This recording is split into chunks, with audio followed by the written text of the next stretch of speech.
Alors, petit point sur les pneus, Pirelli à Monaco, 8 dixièmes d'écart entre chaque pneu. À Monaco, un écart conséquent pour passer en Q3 en médium.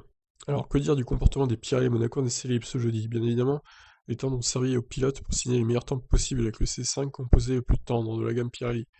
La chauffe des pneus et leur indispensable mise dans la bonne fenêtre, le fonctionnement a été favorisé par les températures relativement chaudes de la piste, 45 degrés, l'après-midi. Cependant, le trafic a perturbé cette chauffe démonte. Pirelli peut maintenant chiffrer l'écart de performance entre les composés et il est simple à comprendre, 8 dixièmes entre chaque pneu, ce qui est beaucoup sur un tracé aussi court que Monaco. Mario Isola revient sur cette journée d'essai libre. Le circuit était en fait dans les bonnes conditions pour les EL2 en particulier avec une évolution significative de la piste grâce aux courses support.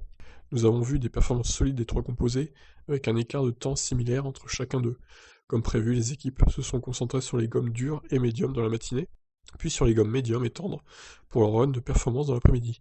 En préparation des qualifs, les conditions de piste peuvent être légèrement différentes au moment de la séance de qualif cruciale, avec un léger risque de pluie avant la FP3, qui pourrait initialiser les caractéristiques de l'asphalte. Ouais, à mon avis, il va pas pleuvoir, hein. Que ce soit avant ou après, je pense pas qu'il pleuve à Monaco ce week-end.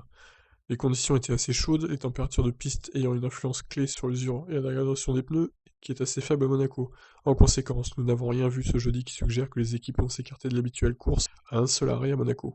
Super, super. Avec le temps dans le médium comme pneu préféré en jugé par le plan de roulage en essai libre. Alors déjà que, à mon avis, ça va être une procession, si en plus il n'y a qu'un seul arrêt, on risque de s'emmerder un peu. Mais bon, on ne sait jamais, hein. Il peut y avoir des crashs et des safety cars mal placés pour certains pilotes. On verra. Je vous laisserai lire. Ciao.